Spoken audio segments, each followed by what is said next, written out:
സ്വാഗതം. കൊല്ലം കടക്കലിലെ പ്രശസ്തമായ വസ്ത്രവ്യാപാരശാലയിൽ വിവാഹ വസ്ത്രം വാങ്ങാനെത്തിയ പെൺകുട്ടിയുടെ ഫോട്ടോ അവിടുത്തെ സെയിൽസ്മാൻ എടുത്ത് മോർഫ് ചെയ്ത പെൺകുട്ടിയുടെ മാതാവിൽ നിന്നും പണം തട്ടാൻ ശ്രമിച്ച കേസിൽ പ്രതിയായിട്ടുള്ള അജാസിനെ തമിഴ്നാട്ടിൽ നിന്നും കടക്കൽ പോലീസ് പിടികൂടി. ഒരു വർഷം മുമ്പ് 2024 കേസിനാസ്പദമായ സംഭവം നടക്കുന്നത്.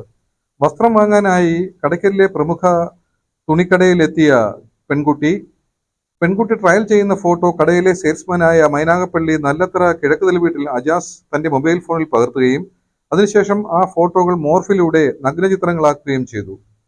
പെൺകുട്ടിയുടെ ബന്ധു ഈ തുണിക്കടയിലെ ജോലിക്കാരിയാണ്.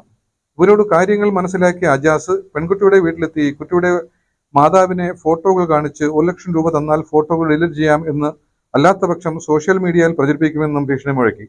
പല ദിവസങ്ങളിൽ ഭീഷണി തുടർന്നപ്പോൾ കുട്ടിയുടെ മാതാവ് കടയ്ക്കൽ പോലീസിൽ പരാതി നൽകി.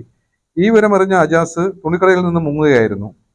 അജാസിന് വേണ്ടിയുള്ള തെരച്ചിൽ പോലീസ് ഊർജിതമാക്കുന്നതിനിടയിൽ കഴിഞ്ഞ ദിവസം കടയ്ക്കൽ പോലീസിന് അജാസ് തമിഴ്നാട്ടിലെ രാമനാഥപുരത്തുണ്ടെന്ന് വിവരം ലഭിക്കുകയും തുടർന്ന് കടയ്ക്കൽ പോലീസ് രാമനാഥപുരത്തെത്തി അജാസിനെ കസ്റ്റഡിയിലെടുക്കുകയുമായിരുന്നു.